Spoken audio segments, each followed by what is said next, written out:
Okay, so we are now recording for everybody involved. We're going to share the presentation that we have for you today, and we'll move off of video for a while. Okay, so now you should be able to see a presentation title slide that says Teacher Incentive Allotment Application. And if you can't see that, you can join in through the chat function, or you can just unmute yourself and let us know.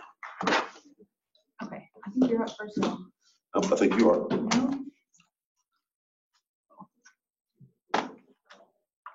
Okay, so here's our agenda for today. We're just going to go through a brief overview to kind of set the stage and get us both, get everybody on the same page. I'm sorry, you joined us and didn't have a chance to introduce yourself. Karen Barnes, Regent Team. Thanks for joining us.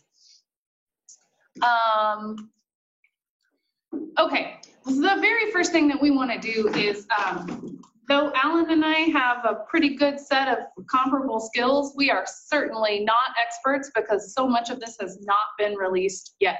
So we're going to be sharing information that we know as of today, and also participation in our training, getting our example application, attending the workshops that we're going to propose to you. None of that guarantees passage because we don't know a lot of things. So these are our official disclaimers of us telling you that very formally, that TEA hasn't released a lot of information, and there's a two-step process where they could deny anything we put in front of them that we'll go through today. So we want to be very upfront and transparent that we are very much rolling the dice in this first go-round of applications.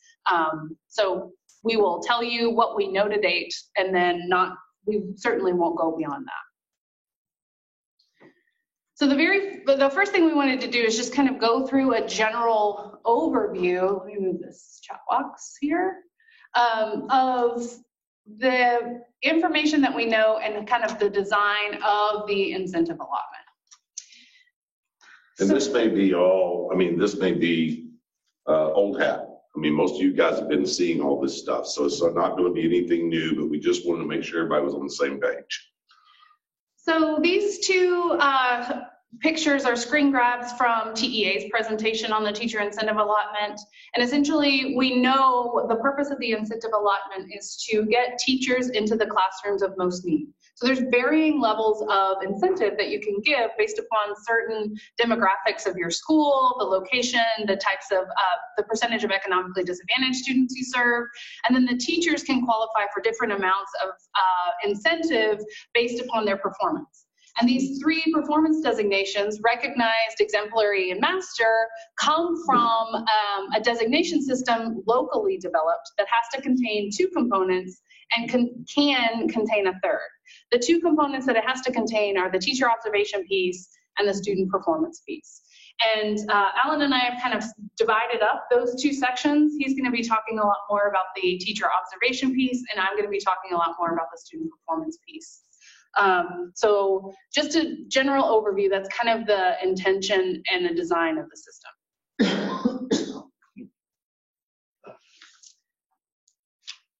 So one way we can go through this is to talk about the success factors. So one of the things that TEA has published to date is kind of, they're a collection of 6 different success factors that talk about what a successful application will do.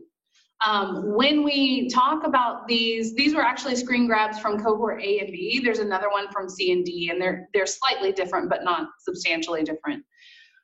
So one of the things that we are going to be doing today is going through these in a detailed fashion to say, these are things that if you are interested in cohort A or B, these are things that you must already have in place and be able to document.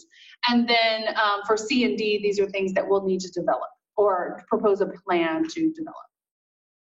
Do you want to go through these now? Or no, I think we'll go through them a little bit, but this is, so we can talk about one thing. Success factor 1 is talking about your observation system. Success factor 2 is going to be talking about your student measurement, your student performance measurement. Success factor 3 is your strategic compensation plan if you're an A and B.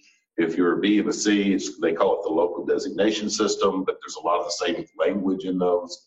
Success factor 4 for A and B's is how your plan's going to work with the teacher incentive allotment, your current strategic compensation plan. And there really is going to be a crosswalk, if you will. There will be a movement from your current plan because it probably doesn't meet the requirements of the teacher incentive allotment to something that will meet the teacher incentive allotment. And the agency uses the language of change management a lot in their documentation. And really what that means is that you have a plan to get from what you have now to what you're going to be proposing in the TIA. Success factor 5 is how you're going to spend the money, from how you're going to allocate that to your campuses and to the teachers, to how you're going to spend the 10% that you're able to keep as a district. So there'll be a plan for that. And then 6 is sustainability. And it really is how is your support system at your school going to support this TIA, and how are you going to evaluate and see that it's actually working the way it's intended to work. Oh, this is my section. Mm-hmm. So there are 2 pieces, as Tony said, to the required TIA. One piece is going to be your teacher observation system. And for those of you that have been listening to me for the past 4 months, 5 months, for at least 4 months, I've been telling all of my charter school brethren, if you haven't adopted T-Test as your teacher observation tool, I have encouraged you to do so. In fact, I think I've sent letters out and some board adoption language so that you can adopt T-Test without having to adopt all the other parts of Chapter 21, which we don't want as charter schools. So nonetheless, that's what we've done. So first of all, this is a very, very brief overview of T-Test. It's based on Texas teacher standards that was created back in 1997. Those are the standards right there. I'm not going to go through them.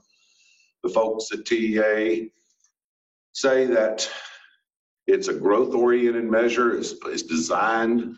I probably ought to be letting you guys from Region 10 do this part, because y'all know. Yeah. You're great. You got it. So it's supposed to be growth-oriented. It's not supposed to be a gotcha. It's supposed to be a pathway so that a teacher supervisor and the teacher can sit down and talk about how they can improve themselves. I've heard that from every teacher appraisal system in Texas since Texas Teacher Appraisal System for the TTOS. So always that's the goal and that's the aim. It's not a checklist or a compliance-oriented evaluation. It really is intended to try and see a teacher progress. Go ahead. Even though now we're using it in a compliance-oriented fashion. I mean, we're going to be using it like we used to the old career ladder stuff. We're going to be using it to dole out money.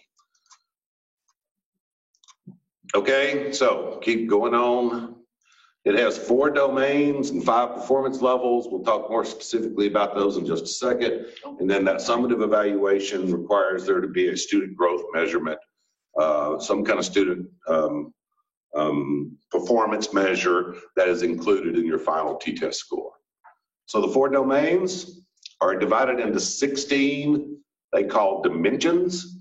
And each one of these dimensions has a separate rubric, and we'll look at a couple of examples of that, but you can see the 4 domains: planning, instruction, learning environment, professional practices and responsibilities, and you can see the various dimensions underneath there. And then those 4 domains, in each one of those 16 dimensions, the teacher is given a score. Next slide. That goes from the lowest score you can get is improvement needed all the way up to distinguished. Okay, and then there's different look for. So we'll look at a couple of the rubrics. Here's a rubric for data and assessment. This was in the planning domain. And you can see, you can see the very far right is the improvement. This is what should be seen there. Very far left is what distinguished would look like. They do this for every one of those 16 dimensions. Are you getting this stuff off of TE? That comes off of the T-Test website. Okay. It's all available. As well as, lots of training and calibration videos. There's lots of stuff that's there. If you'll flip to the next one, this is just another example of the same thing. This is just a different dimension.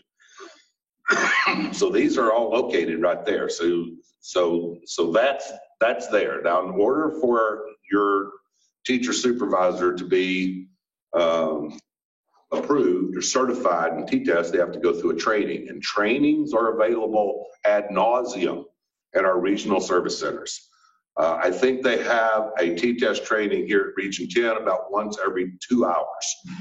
It's very, very frequent, and they go through, it's a 3-day training, I believe, and that leads to the need for someone to take a certification test. So we can do a commercial for those of you guys that are here at Region 10, and the last 4 months, whenever we've talked, or whenever I've talked to you guys about TIA, typically Josie has been there and has said, hey, just let me know and we can get your folks trained.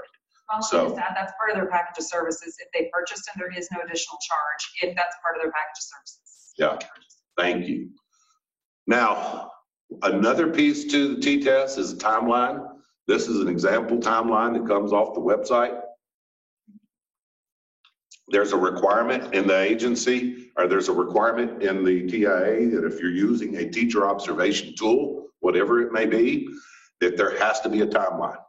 Now, in T-Test, that timeline includes some opportunity for the teacher to self-reflect and create a professional development plan and create some goal setting. That typically takes place at the beginning of the school year. And there's even language in the TIA checklist, the ones that Tony and I were referencing, that says that your teacher observation tool needs to have some training at the beginning of the year. And so that's going to potentially create some issues for those of us that are looking at cohorts A, B, and C. We'll talk about that here in just a few minutes. But that's just one. I'm not going to become an expert at any of them because we have experts here.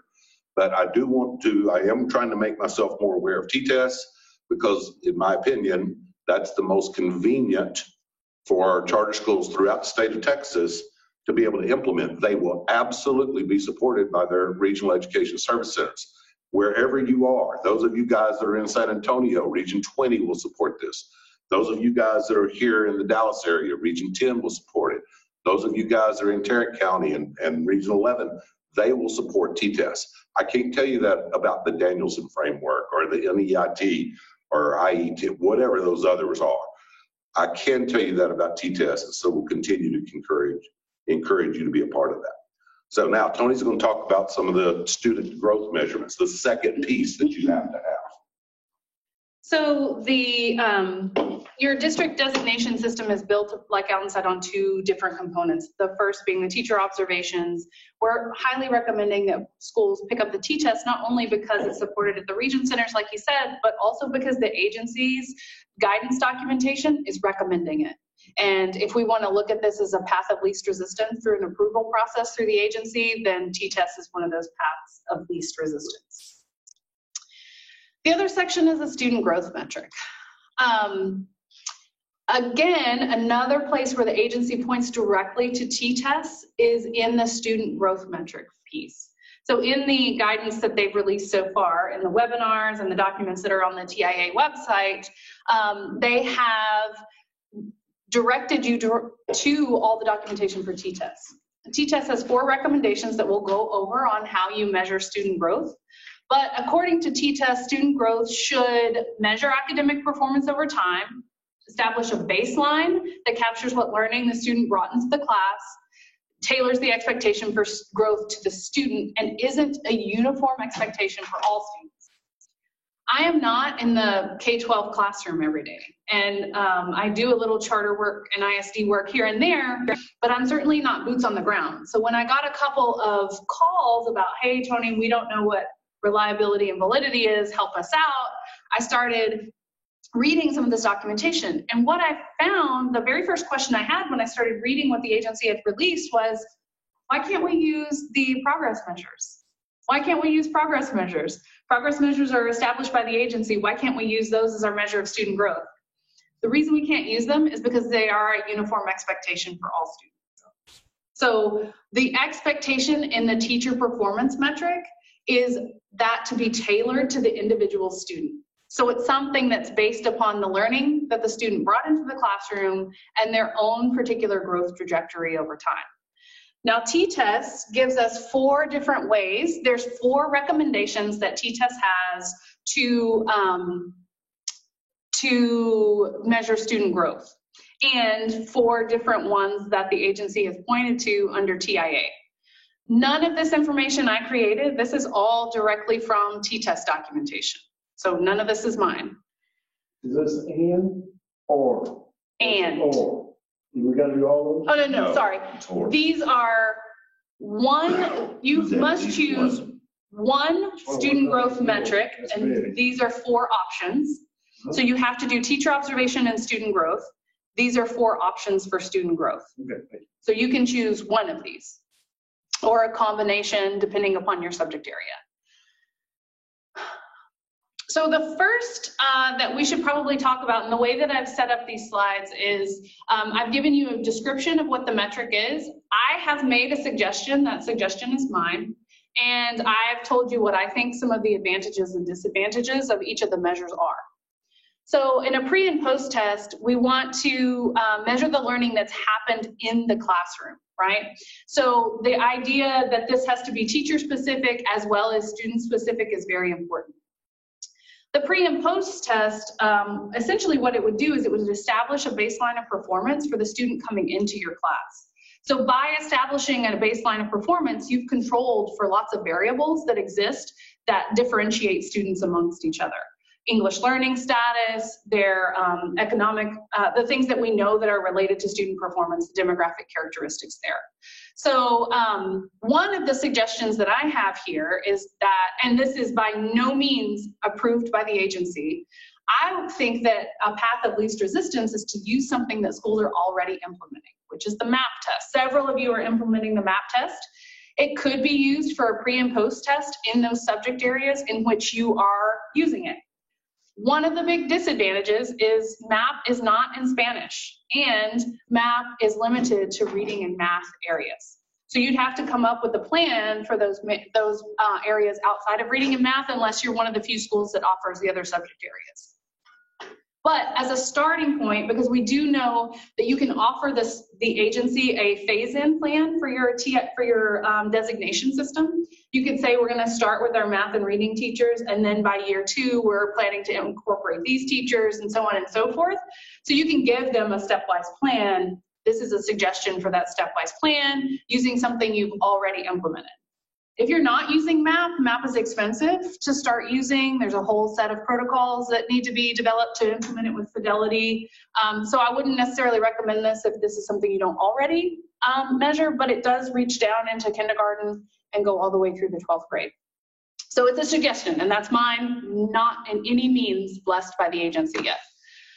Some of the advantages is that MAP, the NWEA reports that you get from MAP, give you an individualized student trajectory. And that individualized student trajectory is helpful for lots of reasons. One, it accounts for the student's previous performance. So the slope of the trajectory is based upon the student's prior performance and not a standardized measure, expectation for every student, but based upon their previous performance. Students' MAP data travels with them when they move from school to school, and that's a really helpful thing. And it's aligned to the TEKS and predictive. Yeah, we just had a question if we were going to share the PowerPoint, and we will make it available to everybody afterwards. That's no problem. So MAP is one way to use a pre and post test. Another example that we were discussing in the room before we started was a school gave the example that they used the release test, the 2017 release test for each subject area as a pre-test, and then they used the 2018 as a post-test. I think that's fine to use as a pre and post-test. The difficult part is there's going to be some math involved for you to make that growth metric not a uniform expectation for every student. So if you have several years of data for using pre and post test in that way, and you can say, you can build a trajectory for each individual student, then I think that would be an appropriate example and another suggestion. But remember, you're going to have to prove that this is an individualized measure of student growth and not a uniform expectation. So that is only suggestion number one. The second is actually what I do in my day job. As a researcher, one of the proposals that I'm working on right now is using AI and machine learning to determine the limitations of value-added modeling. In the academic literature, I cannot not say this. I can't take off my researcher hat and not say this part. In the academic literature, there are strong critiques of the VAM model. VAM stands for value-added modeling. VAM usage is most erroneous when it is used on students who don't fit the norm, which are typically the students that we have in charter schools. Those that are behind a couple of grade levels, those that are concentrated in the high poverty areas. It doesn't necessarily work. Value-added modeling, what it is a regression-based form that accounts for different variables that you select. So you could select to account for the differences of student characteristics that are normally related to performance, like English language learner status and economically disadvantaged status. It accounts for prior performance, and it also accounts for school characteristics, which are interesting. I will tell you that none of the charter schools, with the exception of IDEA Public Schools probably, are large enough to run their own value-added models. Because as you're creating a hierarchical linear model, which is what a value-added model is, you have to have several different, you have to have lots of different sample size in order to account for the variation in each one of those variables. So unless you're serving 20,000 plus students, we do not have the size. Now, there's a way around this. The way around this is that you contract with someone like SAS EBOS to create your value-added modeling for you. Some of the larger school districts have contracted with SAS EBOS in order to give them their value-added results. The benefit to doing that is that they're pooled in with a much larger subset of students. So your value-added modeling can take advantage of those larger numbers to become much more precise on those predictor variables. But you don't have the size amongst yourselves to create your own individual VAM. And I won't do it for you. Because I've been asked, a couple of schools have asked if I would do that, and they don't have a size. I can't, as a statistician, do that with fidelity. So the state of Ohio, lots of different school districts in Texas, Florida, all contract with SAS EBOS. They provide lots of documentation. They give you documents to help explain VAM to the public, which is also a really kind of hard or disadvantage to VAM, is that it's hard to explain upper level math to the public. And but another disadvantage there is it is expensive. It's another expenditure you'd have to incur. So value-added modeling can be of great use if you are of large size and understand the caveats that come with the critiques in academic literature, of which I'm always happy to talk. And if you look at the white papers that SAS themselves has produced about their own EBOS system, they acknowledge those as well. It all is, as long as the results are interpreted with that kind of grain of salt, then it can be used appropriately. But not on your own. These are not things that most of our charter schools can develop in-house. The other, one of the other options that T-Test points to are the student learning objectives. I am not an expert on student learning objectives by any means.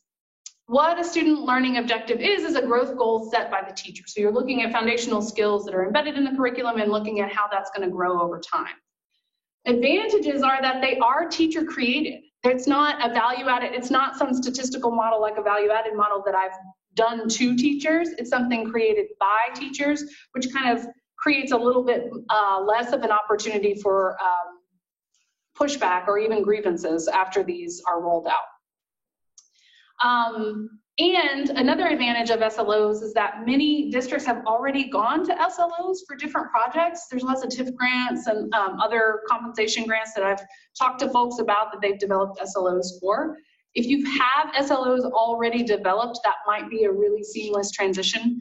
The only part you're going to have to do is when T-test SLOs were rolled out, I understand that there was a focus to make sure that they were qualitative in nature and not quantitative in nature. So there will have to be some sort of a change management plan for making your very qualitative measure of an SLO into a quantitative measure, because the student growth metrics have to be quantitative.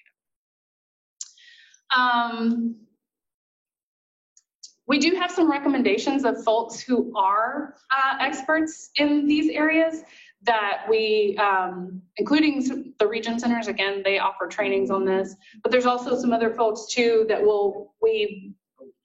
I can't help you with SLOs, but I can point you to some other people that can.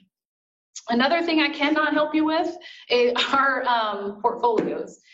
If you are a school who is already a portfolio-based school, I know that there's several charters that use this as their primary grading system. This is a really seamless transition for you. Again, the problem is going to be quantifying this for this particular use. But you already have your manuals, you already have your protocols developed. If that's something that you're already doing, it might be the best option for your school to move directly to the portfolios as the student growth metric for your teacher incentive allotment plan. Two words that show up a lot in the agency's guidance and their language are reliability and validity. And in my classes, we talk a lot about what reliability and validity mean from a statistical viewpoint. I'd like for a minute for all of you considering submitting an application to understand the two-step approval process that's going to happen. The first step of the approval process is your application. That application that's released on March 23rd is your plan for how all of this is going to happen. So it's your description of everything that's going to happen. That goes to the agency. The agency either approves that or sends it back to you for some review. And then your data, your teacher observation data and your student data goes to someone at Texas Tech University. I'm not exactly sure who in the Department of College of Ed at Texas Tech is going to be working on this, but I wear this academic hat a lot, and this is what these words mean to them. So when we're thinking about what we're going to submit to Texas Tech, they are going to be looking for reliability meaning consistent and stable results over time. If this is something you've never implemented before, if it's something you have no data on, reliability is going to be very difficult to prove. If you have 5 years of MAP results and you can show stability and reliability over time, excellent. Yes. Example, so we have all these STAR scores and we've used release tests for end, middle, and they're different. Could we not use that reliability of those scores all the way through? You could use that data to prove reliability. I'd have to look at it to see if it shows actual reliability, but that's the data source you would use to make that claim, yes. Because we have that available. Mm-hmm. We have that on. Right, you're gonna have to show consistent, stable results over time is what that means. So look at, even for your T-test results, you're gonna have to show that consistency over time. We got an ELA, all the other, we need all the core, and that's what they're going to look for. Correct. If you have this, if you've got it over time, you should be able to show reliability. Validity, however, is different. Validity, the definition of validity is how well the tool you're using measures what it is intended to measure. So if in your T-test results, everybody is in the highest rating category, that's going to be really hard to show validity because they can look at your school's performance, and most schools have not been rated in the top 10 percentile of ratings across time, but most schools have rated their teachers in the top 10% of ratings. So validity is how well the tool measures what it's intended to measure. If you're using something like the MAP test, you're going to have to show, like Alan uses the word crosswalk, you're going to have to show how the MAP test is predictive of and is telling and is related to the STAR exam, right? Which we can do. There's tons of documentation on MAP. But if you're using something else other than MAP, right? If you're using your portfolios, if you're using SLOs, you're going to have to prove that your tool measures what it is intended, which is student learning over time in that classroom. And it's going to have to be TEKA-aligned. I'm hoping to get a little bit more insight into the folks at Texas Tech. So there's some researchers that I've been working with that we all kind of create value-added models.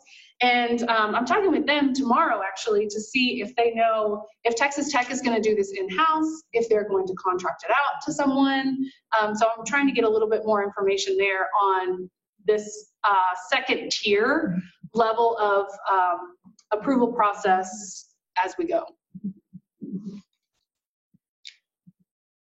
So this is kind of where I was going, is that there's lots of data problems that could arise along the way that I want folks to be aware of.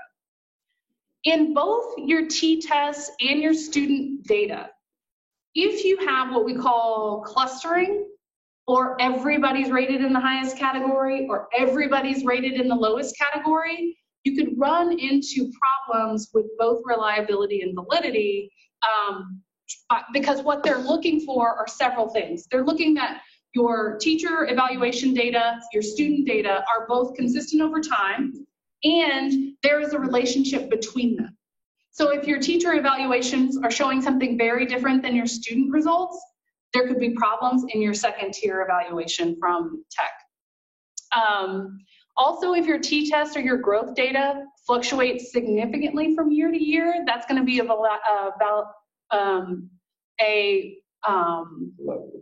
reliability issue. A reliability issue. And oftentimes at our smaller schools, you have one person conducting the T-test observations. That's going to be an issue in itself because it's hard to calibrate those results if it's only one person. The other thing is that if you've had kind of this churn of APs and all your APs are the ones doing those observations and their results are very different from year to year, that's also could be a point of kickback. Now, whether that, Alan and I were talking about last night, if that kickback is going to be just this is a problem and you need to monitor it going forward, that we can all work with. But if that is a flat out rejection, we don't know. We have no idea what that feedback loop is going to look like in any tier of this process. Yet. Okay, so we're going to pause for a second. I'm going to give the folks online a chance to chime in if you want to unmute yourself or if you want to send something in the group chat. You're more than welcome to, but we've gone through a lot and I just wanted to pause just for a sec. And let me piggyback. First of all, this is why Tony is part of this team, for her to be able to do these kinds of things, because this is what she lives. This is where she's at. So thank God. Thank you, Tony, for being a part of this. But let me piggyback off of that real quick to talk a little bit specifically about your teacher observation tool, where it comes from reliability and validity. T-test has already been proven to be valid. We don't have to go and make that. We don't have to create that, but we do have to implement T-test in a reliable manner.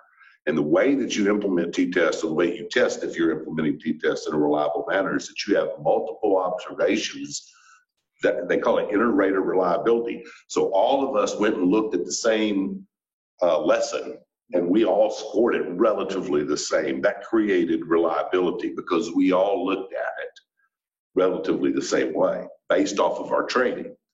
Yes, sir. Alan, are you telling me that a lot of times an assistant principal or a principal will have this group, okay, and they only has one evaluator, okay, that does all the walkthroughs, all the now what you're telling me is that they really need more than just one evaluator. They need several people to go through that classroom, so you've got reliability or validity.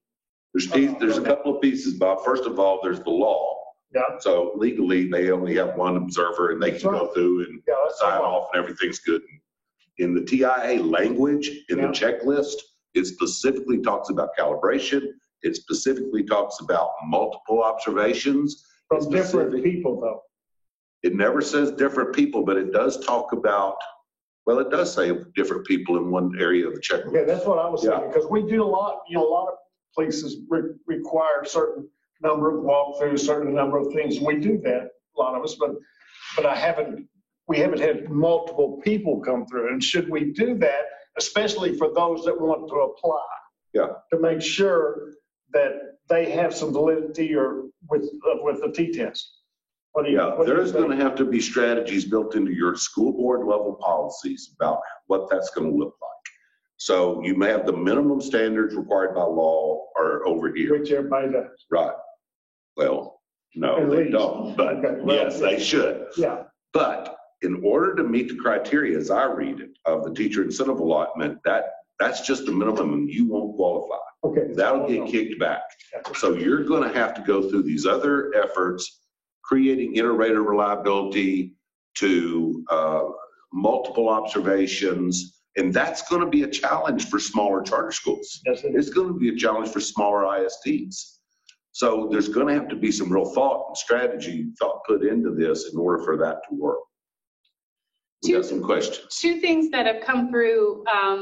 Cheryl Bradley's telling us that if you guys use DMAC, that DMAC has instructed, TEA has instructed DMAC to give you a portal to get all your data to Texas Tech. So that's one way they're facilitating that. At least that's happening in Region 7. Another question from Petra is that, does anybody have 2 teacher classrooms? How do you anticipate the assessment and student growth to be attributed? And do you believe that you could use the same student growth scores for both? I can speak to the student growth portion of that.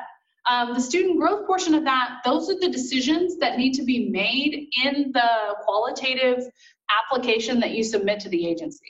So when you look at Dallas ISD's teacher evaluation system, it has a chart that tells you, if I am this type of teacher, this is how my student scores are attributed to me. And it's those types of details that we'll have to go through and talk about. What if I don't have prior year student scores for a student? What if a student is exempted from the test if they're a SIFE student? What if a student is this? So we're gonna have to run down all those scenarios and talk about how we are going to account for those different types of student scenarios. And that's all language that has to be submitted into your application. There's several different options for accounting for that. I can give you several, but that's a decision you guys will need to make locally. There's, do you want to answer this question, Alan? You mentioned the board needing to adopt a portion of Chapter 21 for T-test. Can you elaborate on that? The board has to adopt a teacher appraisal instrument or observation protocol. And so that's why I say that. The challenge for charter schools is that T-test exists in the law in Chapter 21 of the Texas Education Code. It's a chapter that charter schools are largely exempt from. It's the same chapter that has contracts, all the due process steps that have to take place in order for a school to dismiss a teacher, lots of timeline requirements. That stuff is we're largely exempt from that. And so if we want to maintain the ability to hire our professional staff at risk, we don't want to adopt all of Chapter 21. So I have provided to the folks that are on my distribution list some language given to me by our charter school attorney. Whenever your school board adopts T-test as your observation tool, if you'll use this language, it basically says we're adopting this teacher observation tool. We're not adopting all the rest of the stuff that's in Chapter 21. And Stephanie, I will email that to you here in just a second. And anybody else who needs it, just if you've already been doing it, so you don't have to worry about it. yeah. So another question that came up was, do you have to use every student in the class? And the answer to that, I'm guessing that that's in context of the student growth metric. No, you don't. If you look, you don't have to use every student because you can set parameters on that.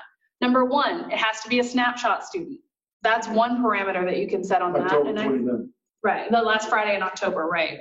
So it could be a student that comes in 2 months before the end of the semester is not necessarily contributed to my results because I didn't have them for a length of time.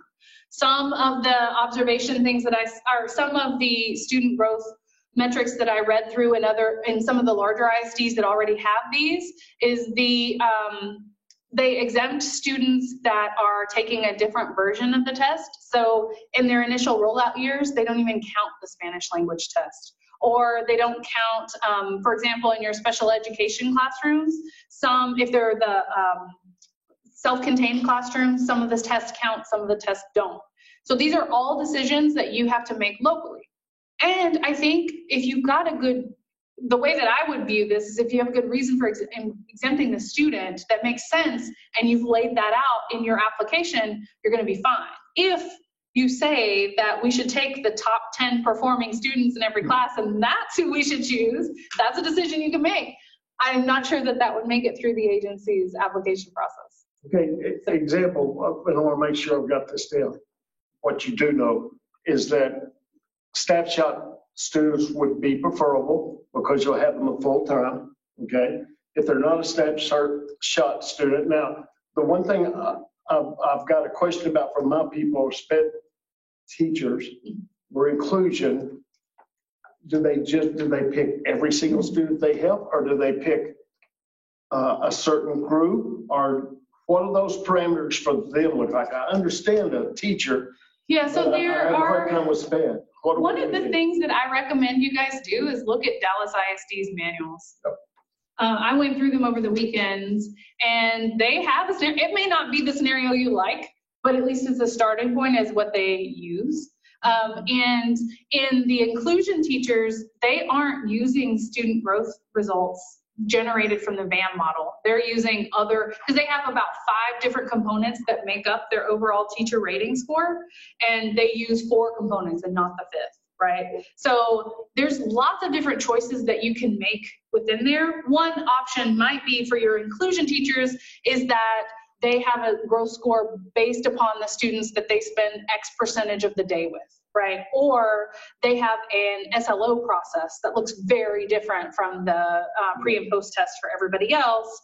It really comes down to treating your teachers fairly and really finding a measure that works. Could you have both? Example, could we use we already said like a growth measure that we have it, but then you use SLOs for special ed, and that process is different than my regular teacher. So I can't see anywhere in the documentation that the agency has said specifically you cannot do that. Mm-hmm. And I know that most of the larger systems that I've reviewed in the state and others have a combination of metrics because it's really hard. It's not the same metric for every single person. Right. With the exception of portfolios sometimes. Okay, that's good to know. It's good to know. Yeah, most of them contain, and we can also do this in a rollout fashion. So I am going to go back through some of the comments we got online. Rodolfo, okay. Just to clarify, info from Region 7 was not about opening a portal. Sorry. So the language is TEA has directed DMAC Solutions to submit your 18-19 appraisal T-test data to the university and SAS to analyze and establish performance standards for the TIA. So what is happening here is Texas Tech needs some T-test data to understand what happens in nature, right? In statistics, we compare everything to we try to predict what's happening in nature, and we try to predict that within certain controls. So they needed some T-test data to see what it looked like and felt like and what is quote unquote normal. So it looks like they got it directly from DMAC. So those of you who have 18-19 T-test data in DMAC, looks like it's already been shared. So there you go. Thank you, Cheryl, for clarifying that. Sorry, I misinterpreted. Okay, any other questions before we talk more about the timeline? Well, that's all about successful factor 1. Yeah, we haven't even gotten to the other. We got a few more successful factors to talk about. Okay. Okay, so you want to move forward with timeline? Yes.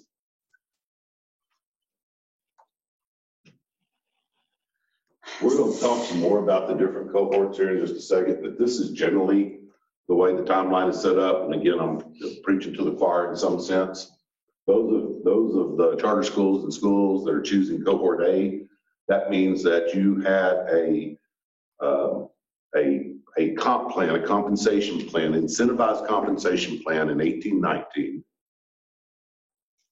that you are using 1819 teacher observation data, 1819 student data, and that you're using those two pieces of data, or at least one of those two pieces of data, to pay out your incentive plan this year, during this school year. So you can see that? There is, for our cohort A goals, we do think that there are a significant number of charter schools that may have submitted to be cohort A in their letter of intent and might want to change their mind because it's much more likely that they are cohort C or D. In cohort A, you already have some sort of incentive plan established.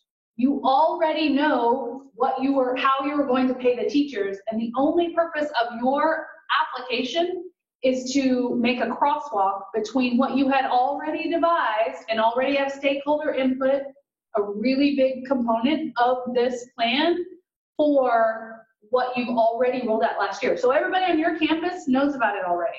All your stakeholders have been engaged. You could document the process you went through to get that stakeholder engagement. That's going to be when Alan and I have talked to Allison Friedlander and the other guy that's working with her at TEA, they harped on this piece the most. It was, you can show us that you've engaged your stakeholders appropriately so that none of this is a surprise and they know they've had the opportunity to put in or to give feedback and input into the process. I've got a couple of slides on specific in cohort A, cohort B, and cohort C. And we'll talk through what those things are that you're required to have already done versus those things that are upcoming and can be done in the future. But cohort A means that you're paying people off of 2018-19 data. Also, if you weren't one of the schools that testified with your own cohort plan, with your own compensation plan in front of the legislature last session, it's very likely that you're not a cohort A school. I'm hearing from TASB that there's only 3 ISDs in the state that are going to be cohort A's. One of those is Dallas ISD. Have y'all heard anything different? I mean, is that? We know that we've had 11 districts apply for cohort A. We don't know how many of those are actually going to get through because they haven't given us the specific district names, just out of Region 10 alone. But we think we're going to have more than one in the area. I just can't say how many. Sure. Because I don't know that, but I know of at least 3 good-sized districts who've been running compensation plans that have potential. So anyway, we'll talk some more about cohort A. I know I've got some charter brethren who submitted LOIs to be cohort A. And so I know that there's some interest there, but I think that we need to make sure we know what's going to be required. Cohort B, they're creating a plan right now as we speak, or have created a plan this year. They're going to capture the student and teacher data this year, and they will pay that money to the teachers next year. Again, your stakeholder engagement has already been done. It's already been done. And training has already been done. Yeah. So those are two key pieces that have to be.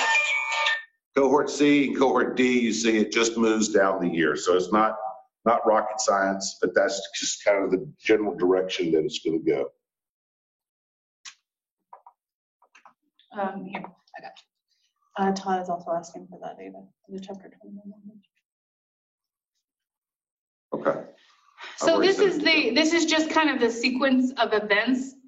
This is important to understand what's in the agency's mind as something that you should be able to demonstrate to them in your application. So you're going to have to show them how you went through each of these processes. And again, when we talked to them on the phone, their focus was on stakeholder engagement and planning. That was where their focus was, and that's where they were really concerned that districts were going to be able to demonstrate what was what they had done in this first 1 to 2 years before they rolled out this plan. Becky says, I'm hearing new info today that I hadn't heard before, and I've been hanging on to every word I thought. Cohort A didn't sound undoable until today. We know, Becky. We've had you in mind as we've been thinking through this process. So we have been reading more and more of the documentation that TEA has put out, and when you look at that checklist, because we know that from conversation with Allison, that the checklist is indicative of some of the things you're going to demonstrate in that application. So if you just start going down that checklist for cohort A and cohort B, and you look at the things that should already be in place in a year of documentation you're supposed to have, there's not very many schools that I've talked to that fall into that very naturally. A few have already had compensation plans for a long time, and we can apply for a waiver to use the student growth data in the second year because you already had a compensation plan adopted prior to HB3, then you're fine and you're subject for cohort A and you can set up and run. But when you read through the documentation very carefully, and some of which Alan's going to go over in a little bit more detail, Becky, I think it's going to become a little bit more clear that cohort A is really for those that already have a well-developed compensation plan in place. Many charter schools do. A few do. Idea Public Schools had theirs up and running for a really long time, and I think would be a great candidate perhaps if they choose to. But yeah, there's not a lot that I have seen. Okay. So this is the application timeline. You guys have seen this. Cohort A application, well, first of all, A, B, and C applications are supposed to be released by the agency on March 23rd. Less than a month later, cohort A application is required to be submitted to TEA. April 15th is the cohort A application deadline. Cohort C, I'll skip one. I'll jump over to cohort C because the next deadline is cohort C. So cohort C's application due date is May the 15th. They're telling us that the reason is because they want to be able to look at that application data and help you meet guidelines. Provide some feedback. Where what that tells us is that they don't have time in the cohort A application to do that. So our guess is that if you submit a cohort A application and you don't meet the standard or you don't meet the expectation, then they just deny it and you go on. Maybe, just maybe, there'll be some level of negotiation or at least some level of clarification that can take place with the cohort C people. Up over here, cohort B, it's not due until July. So the application's not due until July. And then the cohort D folks is not due until next spring. Okay? After the application, then you're going to have to submit your data. So the what, 1, 2, 3, 6 or 7 line down there, it says data review. So cohort A data, which the application was due on April 15th, the data is then due a month later on May the 15th. The cohort C data, May 15th, is the application due date. Look when the data is asked to be there. It's November. So see, there's that time frame is what I'm wondering. Does that give us an opportunity? 21? Yeah, because you have to, if you remember cohort C, the data collection year is this year. Correct. So you're collecting data now, and then you'll clean it up and then submit it to them in November of next year. Actually, cohort C, your data collection is this next year. It's the year coming up. So cohort B, you're doing it this year. Cohort C, you're getting your data collection next year. And so it would be clean until August of 2021. So then you would submit it after that. But they want you to get feedback so you can implement your system this year to be able to turn in clean data by 2021. Yeah. B, you would be collecting your data right now. Right. Yeah. 2021 is collecting %. So anyway, moving on.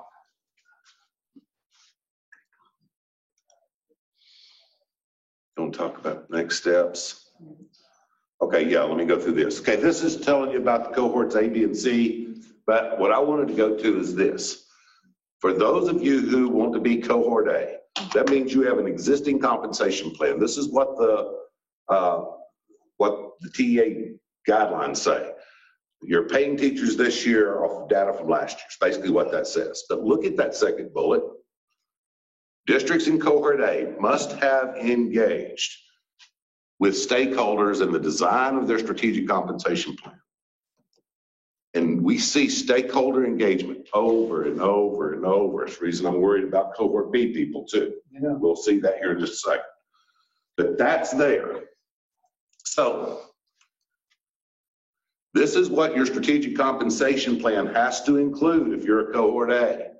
It has to include that stakeholder engagement and communication. You got to point to that. It requires teacher observation data or student performance data. And then there's a waiver if you're only going to use one of those, but you have to use either teacher performance or student performance as the basis for your strategic compensation plan. Understand? It can't be, you've been here for a long time, so we're giving you extra money. It has to be, you did something that elevated your performance by whatever measurement that we used, or whatever student performance happened, and therefore that influenced your compensation. There has to be a written plan. Your compensation plan has to be written, it has to be board approved, and it has to have been communicated to the staff. And if they're getting paid this year off of last year's data, this is A. Well, you're going to see the same language when I go through B. So if this written plan has to be approved, it has to have been communicated. I don't know how the agency is going to require that documentation, but there'll be some level of documentation. And then there has to be documentation that your teachers have received training in the comp plan. Now, the checklist specifically says beginning of the school year. So I've got some friends who are cohort A's who I know didn't do training at the beginning of the school year because they didn't adopt the compensation plan until November. So I don't know how that's going to fly with the agency, but I'm telling you that's in the checklist document. Okay? So then you've got to figure out, you've got to create a plan on how you're going to move from your current compensation plan to the teacher incentive allotment plan. That's We're the. going to get off, how many years you got? Do what? We're going to get off that schedule, how many years you have? Yeah. Maybe. I mean, you can't do both, can you? I guess, Oh, yeah, I guess you you're can. going to do both, is what you're going to say. Yeah, TIA's a stipend. Above the contract Yes. year. Okay, so let's just stop them there. Now here's the challenge, guys. This new plan, the new one that's going to qualify for teacher incentive allotment that we're going to have to submit to the agency, has to have stakeholder engagement. It has to have clear definitions of teacher performance measures. It has to have the growth of the student growth measure. It has to have a plan on how you're going to distribute the TIA funds. All that stuff is going to be required. So you're going to describe your existing plan, then this crosswalk, all that's going to be a part of the application somehow. So then, here's cohort B. These are the folks who are saying that we're going to capture our data this year off of either teacher performance or student growth. Either of those two things. We're capturing it this year, and then we're going to pay that out in an incentive plan locally, something that we have already created. So that's what that says. So in order to do that, your strategic plan, compensation plan that you currently are designed must include stakeholder engagement and communication. So that plan, it's not just the superintendent and sat around and said, here, this is the plan, we're going to send it out. This is the way it's going to be. There had to be some kind of a two-way street communication plan. The teacher observation data or the student performance data, that has to be a part of the compensation plan. I mean, it has to be part of it. Will require a waiver if you have any one of the, just one of those. Okay, you'll have to apply for a waiver, but the agency says that they're available. That plan needs to be written. It needs to be approved by the board. It needs to be communicated to staff. And look, the exact same language shows up for cohort B. It's in the readiness document, guys. I'm not making this up. It should have been last time. Documentation that teachers have received training in the compensation plan, and the language in the readiness document is before, at the beginning of the school Yeah, year. they're really trying to isolate folks who have already, they're really trying hard to isolate the schools who have already implemented compensation plans prior to HB3. So that's It kind of sounds why like they cohort, knew you had to have one. yeah, that's kind of Already. what they're trying to do. And that's what Ally told us on the phone in December, is you guys needed to already have one. At that time, we're saying, well, how would the agency know? Because this stuff wasn't out. Yeah. Yeah. So how would they know? Well, how they're going to know is they're going to require you to provide documentation of stakeholder engagement, documentation of communication with staff, documentation. So all that's going to be stuff that are You going to happen. remember in September, October, we was trying to figure out how we were going to give our teachers with 5 years or more. Oh, yeah, that's a whole different, I know, but I'm saying, Yeah. and now we had you couldn't have a conversation. Ladies really knew what you were doing. So Brandy submitted a question. If we have heard the process for if we're denied, do we have another opportunity with another cohort? Are we denied for a window of time?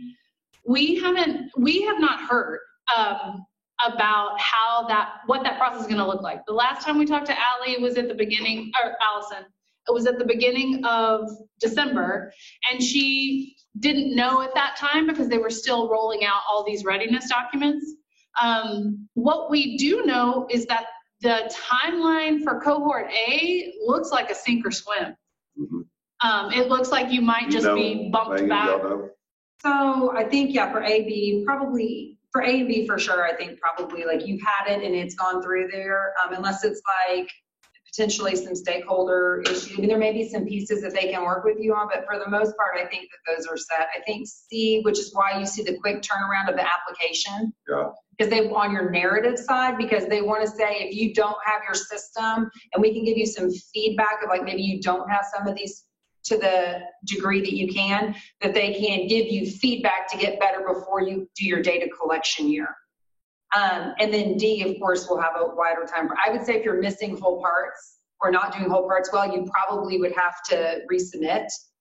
But you can say we submitted for B, and now we're finding out that the only thing we haven't done is the August staff development. So that may be something, so we just have to wait and see. I don't know. We haven't seen their performance standards either, right? No. So for each level, so that's also another area we just don't know about. But they're going to try to get you through the narrative side of it before it ever goes to Texas Tech. The problem I see with anything, if you want to eventually submit as a C, the C application deadline is May 15th. Yeah, we still got to have it in. I mean. Well, I'm saying the B application deadline is not until July. So if you're If denied, they get turned down, what difference? I don't know. That's what I'm saying. That's the question we don't know the answer to. So we think that there's going to be a per teacher fee when it goes to Texas Tech. So you get through the narrative side of the TEA, they're going to give you feedback on that. So if you don't get that part right, there's time to get some of those pieces. When it goes to Texas Tech, that might be the different piece. But you could always resubmit. They're going to try to work with you as long as they can until it doesn't work, and then ask you to resubmit. We know that they're committed to trying to make it happen when it's just minor components. do you know have you heard, like, let's say, for example, a school goes through and submits this cohort A, and the agency finds that there's really incongruence and they really want something redone. Would that same school be allowed to move over to a cohort C, even Yes. though in that feedback loop they may have missed the timeline? Yes. If you correct the system and if you meet the timelines of that and you're able to correct your plan of action in a way that gets through specifically the narrative part, yes, then you of course can resubmit for another cohort. That's good to know, because I Yeah. think that's going to happen. Yeah. They're also going to send something out allowing you to move your cohort back. If you originally submitted for one, they're going to ask you to resubmit to ensure before it goes public. Oh, do you know when that's going to be? I think it's going to be soon. My guess is it's going to be in March. They're going to ask, but they're already getting public information requests. Which districts submitted I'll for bet. what cohort. Yeah, okay. So they're going to give it a little bit of time, but I believe in March is when they're going to make that officially public on their website. So just like cohort A, cohort B is going to have a written plan for that crosswalk that moves from their existing plan to something that will qualify for TIA, and it will require stakeholder engagement, same things, clear definitions of teacher behaviors, all those things that you're going to have to do. Cohort C, this is the language for cohort C. So you're creating your plan. You're going to be using data from this school year, the 1920 school year, to be able to implement it next school year and pay it out the following school year. Does that make When you sense? say following school year, which year are you talking about? It would be paid out. I'll have to go back to our calendar. Is it 21, 22? You'd be, for cohort C, you would be doing your data collection this next year, 2021. 20? For cohort C, right? 2021, and so then you would be then eligible to pay 21, 22. God, I'm getting my numbers mixed up, but yes. Yeah, So it's like a year easy. lag. It's a year, yeah. Yeah, it's a year lag. You do your data collection, and then you get it approved, and then you can pay out based on who's on your campus. So this came directly from TEA. So that's the timeline. Yeah, that's what she just said. Yeah. Okay. What's this growth thing though, 1920? I'm sorry. First paragraph says 1920. That's right, see if I'm more.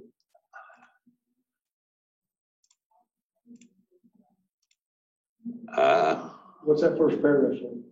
I can't see because I think all of it must be based on teacher observation. This plan must be based on teacher observation and student growth during the 1920 school year. Which now, we're collecting that data. Okay, we're ready for that. It's just we didn't have a compensation plan in force this year. We will have one by next year, but we won't have one this year. We'll verify that. But I copied that directly from TEA's spreadsheet. See what I'm saying? I'm taking a look at their cohort C timeline, and it says data capture year 2020, 21. It is, I'm looking at the cohort C checklist and it says 1920. So we're gonna have to get some clarity on I'm that. confused. So are we? Every year is 2021.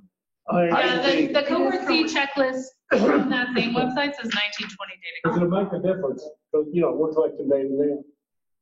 Well, I think the intent is for the plan to be designed during the 1920 school year for it to be data collection and everything to take place in 2021. Yeah, I think that's just a typo because the Let's verify language at the that. top says, If that's wrong, then so is TEA's website. So, yeah, it does, yeah, so the link, so it does say, it makes that same typo here. Yes. But more times it says 2021. So I think we can. we'll say verify that. Or, Okay, Cohort that's C okay. data capture I is saw that and I 2021. thought, yeah. And I think there's only 2 of them at the agency, right? There's only Allison and that other guy. No, Tim Regal's the one who's kind of over it, but Allie Friedlander's been working on it. It actually is transitioning to Grace Wu. And they have about 4 people that are on that team. Okay, good. They're kind of working through it. So cohort C and D talk about a local designation plan, which that language is in cohort A and B. It just doesn't, it usually talks about it as your existing plan. So the local designation plan is actually your plan for how you're going to identify those teachers and put them in one of those 3 tiers. That's what the law says that you as a school have the ability to do. The law also says you have to have 2 components: teacher observation data that's valid and reliable, and student growth measure that's valid and reliable. It's exactly what Tony and I were talking about earlier. So your cohort C have to have stakeholder engagement, you have to have teacher observation data and student growth measure. The plan needs to be approved by the board, it needs to be communicated to the staff, and then there needs to be documentation that the teachers have received training in the local designation system. Bob? okay, verify this for me then. What I'm hearing is that with Plan C, I don't have to have a prior one. My prior one is going to be this one we're writing. Prior what? Yeah, the prior one, Prior prior program, compensation like you had plan. to have an A and B. But C, I'm writing my prior one, I'm writing the one I have to have right now. Bingo. I think that's right. Do you guys agree? Yeah, and Alan, just, I looked this up and I found the context for this. So what they're saying is in 1920 is you're making this plan in That's 1920 what- and you're using your data from 1920 to help you guide your plan, Okay, I got you. right? Does that make sense? Yeah, And so that's then your what- that's data, really what we're doing. you have to write the plan. And then you're actually doing your data capture in the 2021. Okay. That's where the confusion is Okay. on that. But you are writing, you don't have to have had a prior plan, but you should at this point have already been in stakeholder conversation, should have been looking kind of at your data, seeing where it's Need to be matching up and talking where to it's your not. teachers. Yeah. Right. So then you're having your plan going forward. And that's why that timeline on the application submission is so quick to come back, so that should you need to make a change, that it's done before you actually communicate how you're going to roll it out. So, Yes. so on the AAB, you can have teacher observation for the student growth. This For one, your existing plan. Yeah, because they're things you already have in these. right, but this one is both, right? Has to be both. And eventually, if you're in cohort A or B, eventually you're going to be required to have both. It's just because you've got this adopted prior to HB3, they're going to let you go through the first year with it and then adapt afterwards. So the second question, well, the first question is what cohort are we going to be in? And regardless of what you put out on your letter of intent, and if the agency allows us to update that, that's great. Those letters of intent never had any, that wasn't the Bible. I mean, you don't have to stay with what you sent them as far as the letter of intent.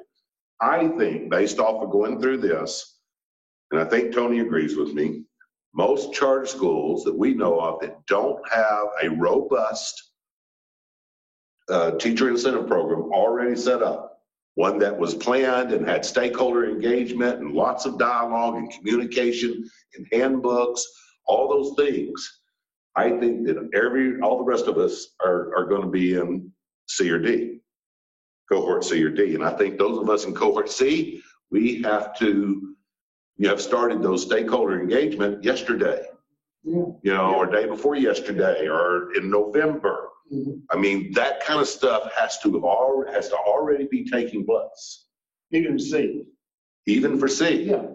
Those people who are going to be Ds, they can do all that stuff during next school year. It's just going to delay that TIA funding. Okay, so student growth metric, Tony, you had some questions that need to be answered here. Yeah, just determining the one that's right for you. I see it as what's comfortable for the folks on your campus. If you're already using one of these, then we can figure out how to make it work. It seems likely that you could figure out how to make it work for TIA.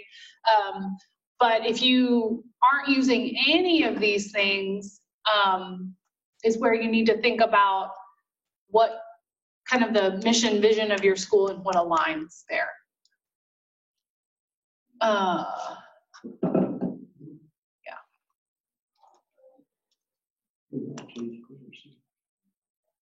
Okay, so Alan and I the whole reason we got together on this is because separately, a couple of charter schools reached out to us individually and said, hey, can you help us with this?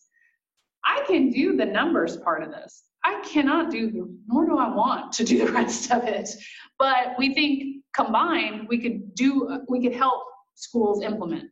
The problem with charter schools and the problem with the smaller districts is that you don't have a person dedicated to a TIA metric, and you don't have a person dedicated to data collection, so on and so forth. So we thought about how to make this, and also if you brought me in to do this for you individually, it'd be expensive. My rate is expensive, right? So we thought about how can we come up with an option that's a cost sharing plan so that we can kind of spread the cost among charter schools. And very transparently, this plan is very much still in the works because we still have a lot of missing pieces from the But we don't even agency. know, we won't know until the 23rd what the application looks like. Right. So what, May 15th.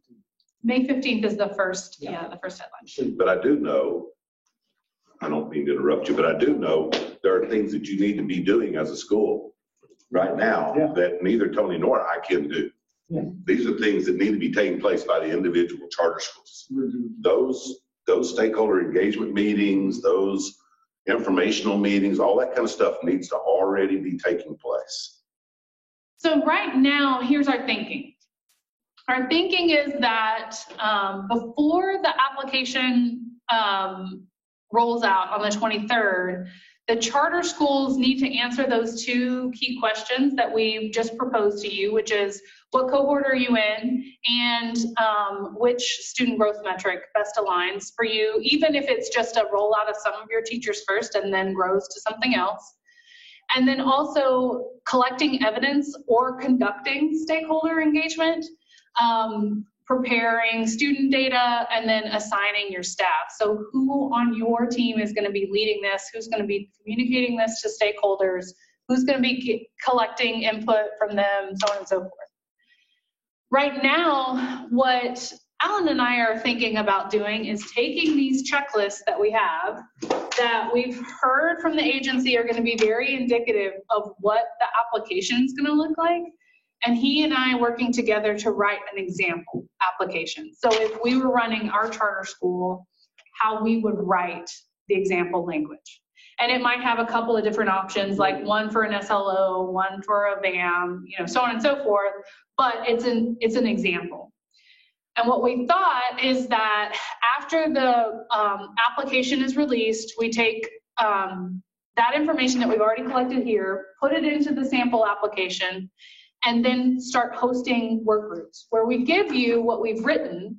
And in the work group that we host, we help you work to customize and change that language to write your application while you're sitting there. Yeah, I don't think it's great that. No guarantee. But we cannot guarantee. We got a lot better chance with y'all than we would just be on our own. But we are not the only shop in town. And No. hold on, I've got a bunch more options for you other than just us. Okay. So we would essentially we're thinking maybe 3 workshops, an A, a B, and a C workshop, but we really think that it's going to be mostly B and C, so we may just hold 2 workshops. So this is still in the works. This is our proposed plan and our thinking as of last night.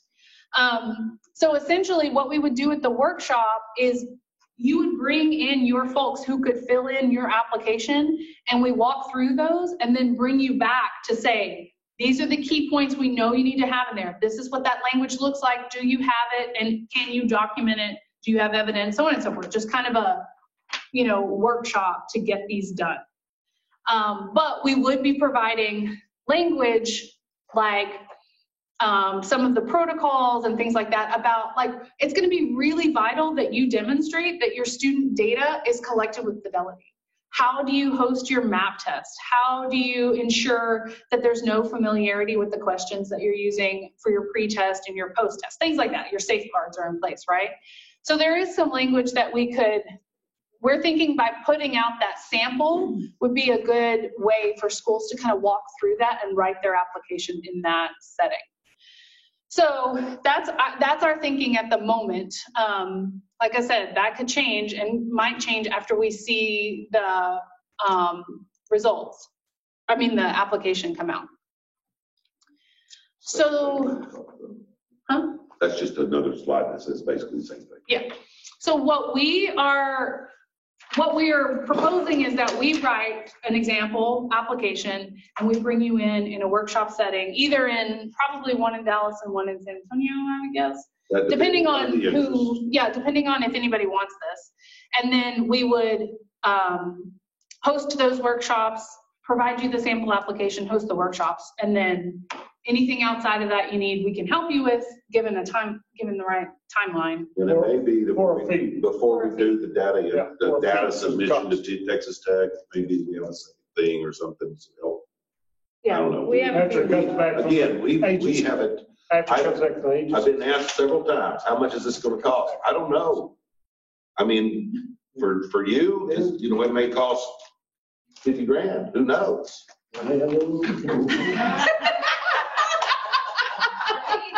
Which is Love it, church. Donna, did you hear that? No, Donna's wouldn't be nearly as high. So Here's we, my point.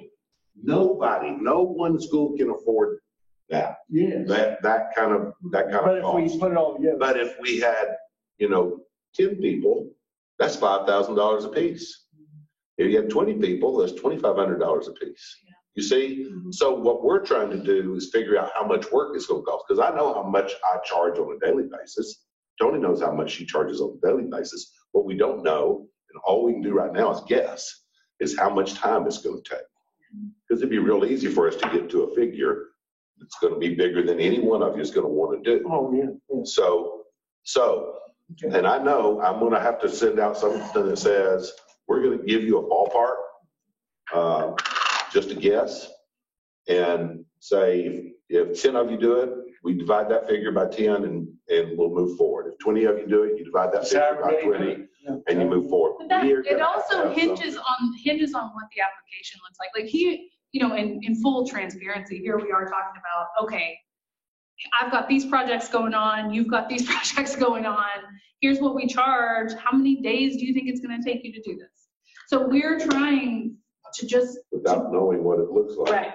So but we do want you to know that we are not the only shop in town. No, So Tammy Cruz is the consultant that TASB has contracted to do their regional trainings. TASB has posted on their website that they are going to be offering regional trainings and I don't know much more than that they're going to be offering regional trainings and that they've contracted to, yes, she's for an this. SLO expert. They've contracted with Tammy. Tammy is an SLO expert. She and I are friends. I asked her if I could share her information. She said yes. She is another person that you could, if you're looking at SLOs and you can absolutely contact her. She can help you walk through, or you could go through it through TASB. The group that she originally started is called the Texas Center for Educator Excellence. They work with Region 18. They're located in the Austin area. They're already hosting trainings to get you going through this. There's a whole list of things on their website you can look through. They're about $150 a training. You can send your team and go through these things. By all means, that's another shop. And then, of course, the Region Service Centers. Megan, what do you guys do? Yeah. So on February 28th, over at Region 11 at their service center, they're offering a training 10 to 3.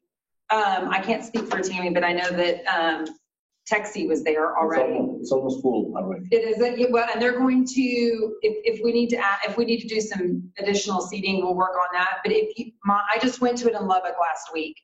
If you go to that training and bring your team, if you're a cohort, they'll give you the overview of the process. You'll look at all the success criteria. They're going to break it down and talk to you and give you feedback on that.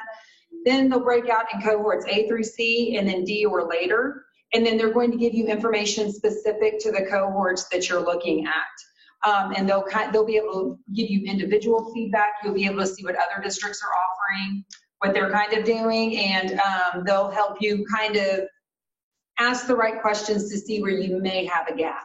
Over at Region 11? Over at Region 11, I thought it was a fantastic day. I was so incredibly impressed with it, and it's from the folks who are running TIA themselves. So it's from the TEA people? It is from it is from Grace Wu, it is from Allie Freelanders out there doing sessions. It's from the very people who are actually know what's on that application, who have written the success criteria, who are the ones who are approving the actual narrative side of the application. That's on February 28th from 10 to 3. I will send out I've sent it out a couple of times, but I'll shared that with us, several times. So I'll resend it out just to make sure. But if I'm doing it, I'm taking a team and I'm bringing my plan. That's what I would do. I thought it was fantastic. So what's the fee for schools to attend that? Is there a fee? No fee. No fee. So there you go. For free. Bring That's your a team. TEA thing, they keep charge. And attend for TEA. If you want Alan and I to dig in, we will come up with a figure. It's kind of hard to do that figure before we see the application. And we will not write your plan. What we are going to be providing is sample language and then walking you through how that works. So we can send out information as soon as we know how many schools are involved. If it's only 2 or 3 of you, it's not going to be worthwhile for you, and you might be better off going through another route. But if there's at least 10 of you, for sure, that's going to be a deal. Can I have one more piece that we're going to have, or that charters can jump into, and potentially may already have it? So the National Board Certification is an option to get teachers to have to get to the recognized level on that chart, and they're going to get, it's the lowest rung of the 3 levels that the teachers can be on. But if you have a nationally board certified teacher, regardless of whether you're in the TIA pool officially or not, you can still send them through a national board, and you can still get funds for them and get reimbursed for that if they're a national board teacher. So we're going to we're doing a webinar on Thursday regarding just information on the national board, what their process is, all of that. We're also looking at running a cohort for districts and charters if you would like to have teachers go through that. But we haven't officially put that structure, but that's another piece that we're going to add as well. And then the last piece that we're going to do, sorry, and then I'm going to shut up. No. The last piece that we're going to do is we're finding districts that have the components of TIA that we know, we can't vet how good or if they'll get through, but they're really designed for you guys to see what other districts are just doing that have components that we know have been done well. We're going to do a power hour with them where they come in and just kind of showcase their system. Dallas ISD is going to be our first one. And we're not designing this so that districts or charters can replicate it. They're really more for inspiration and understanding. And so we're going to be sending those out as well. Those are kind of the 3 big components we have. I think that's helpful. I'm a person who learns from example. If you can show me an example of something that's gotten through, then I can show you how it matches to mine. So I really like that.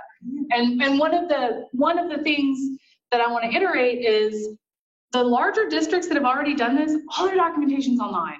You can review all of it yourself and go through and look through some of those decisions that they have already made for how to deal with those sticky situations. So more to come from, we'll send out this PowerPoint, and it sounds like the region centers are going to be offering lots of training opportunities for you all, for you to send teams to. Alan and I are kind of offering an option if you don't have that much of a team and maybe need some expertise help in certain areas. But we kind of have to wait till that application comes out to tell you what we would charge to do it. But we are willing to enter into a cost sharing so that nobody has to pay the full fee. Right. So I know it's a lot. It is a question? lot. You know what's Yeah. funny about this? We're going to leave it open, so anybody with questions, please go ahead and chime in. Who's going to get it? We're going to do all this, and then, I'll line the teachers up. And it's a You're going to have to be, you can't just, it's not going to just be easy to do. Well, we go back into session on the 21st too. Yes, we will send the PowerPoint out. If you RSVP'd, if you are here on this webinar or you RSVP'd, we have your email, so we can send it to you. So Rodolfo, did you get the letter that I sent you by email? Oh. If you Let me- did, then I will send the PowerPoint also by email. I'm also just going to put my email up. So Yes, sir. I did receive your email.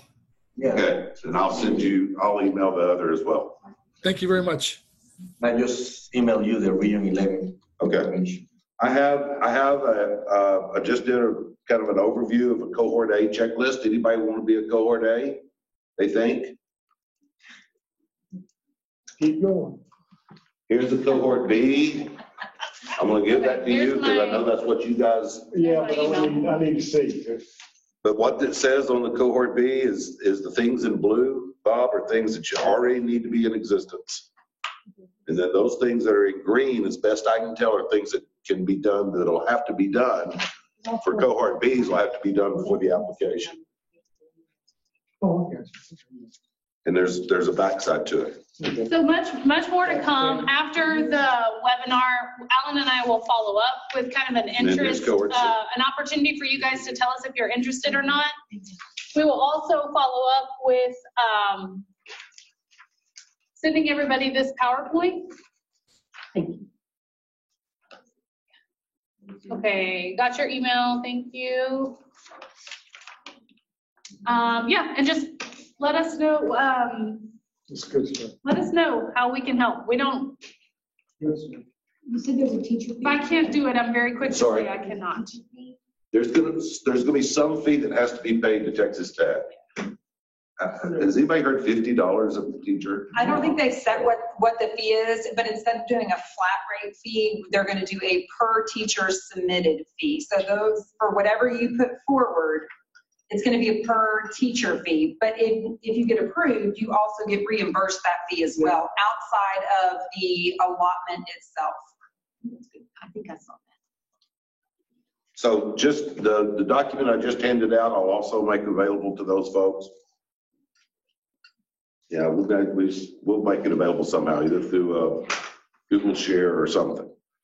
But for those of you that are in cohort C, the things that are in the kind of the purple are things that need to be happening or have happened already.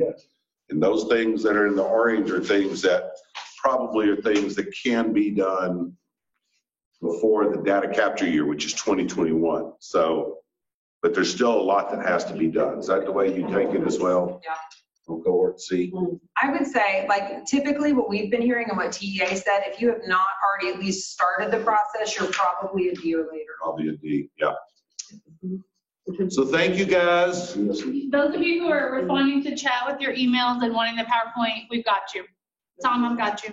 Yeah. Oh, yeah, I'll send it to you. Sure. Hope it's clear as mud now. Sorry?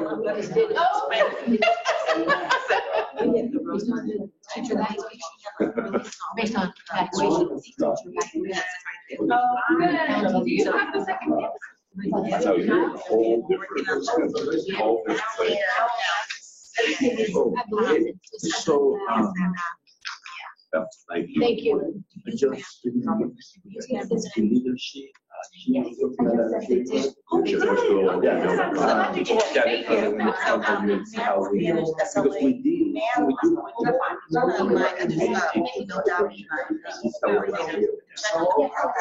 So we also do have an example. Look at it, so you don't make all.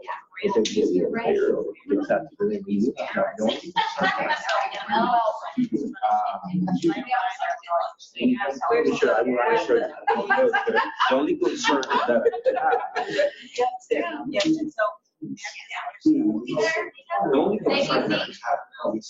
community.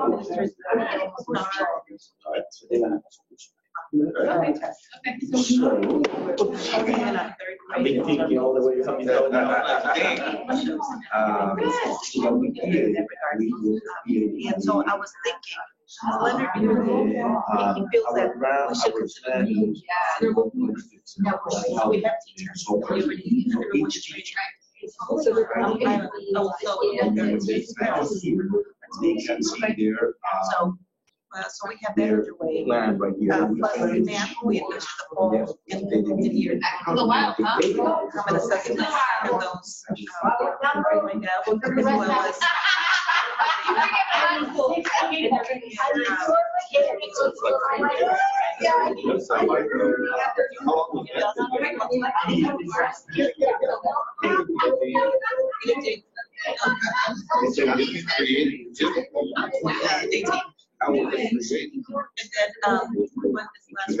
This is so good. This is so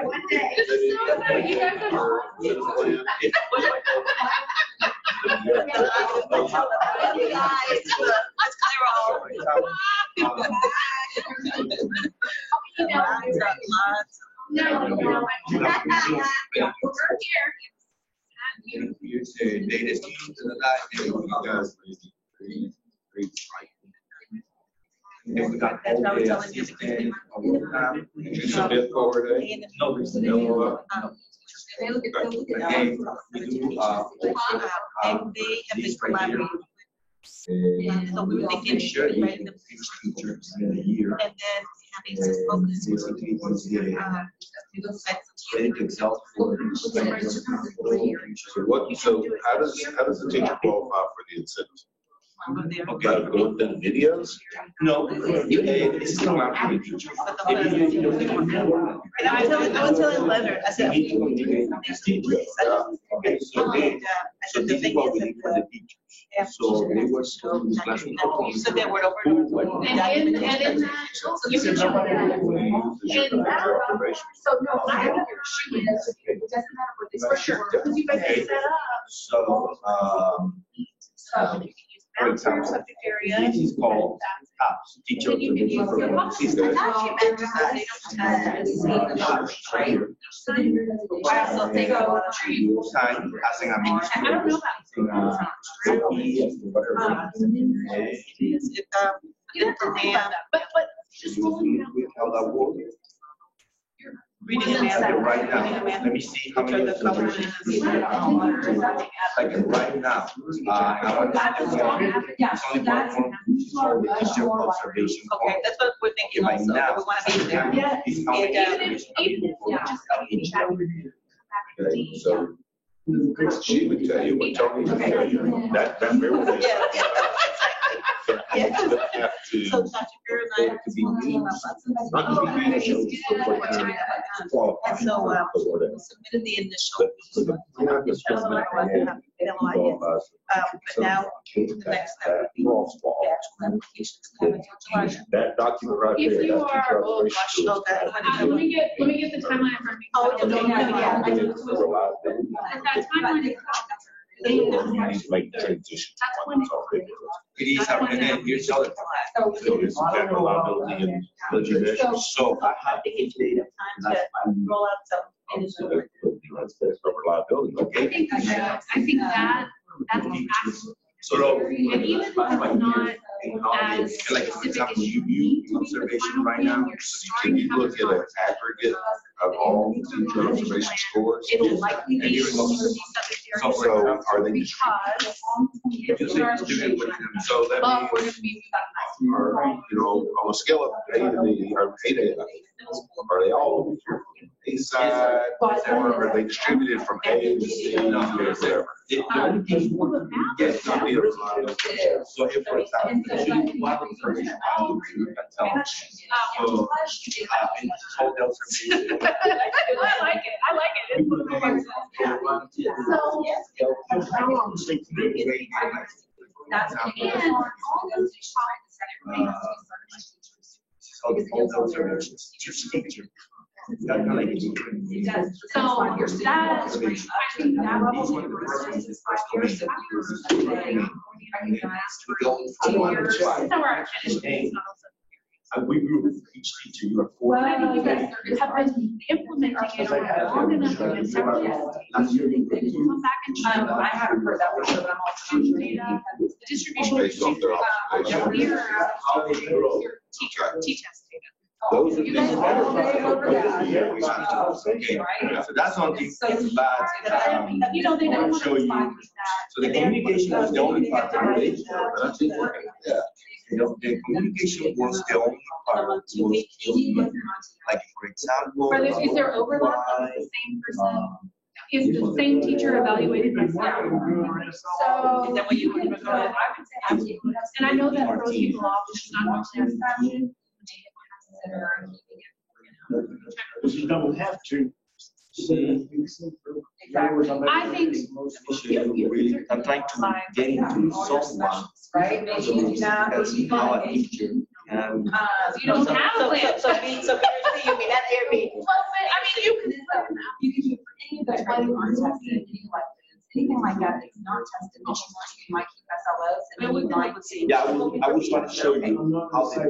Yeah, just look at that, you can just decide, you know, and see what you have. But I think Michelle can enough to make Yeah, so it. that would be the reason I There's at least, we get it, not to you. I know. Okay, Yeah. but, Anything like there's a library that you have all the required. You know, their newest grant. Yeah, you know, she's so good. She does all of the. Transition from the system to one that's going to meet the TIA requirements, which is a valid, reliable instrument. So, There's a lot there that I can see how. You guys, Darth Trump out there. That's the only question that I have. Is this- Yeah, we do. I got that. So you're already implementing that. You, David, which is a great asset.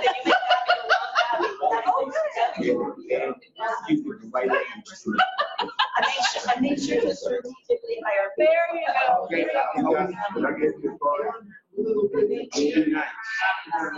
They're out there. You'll see.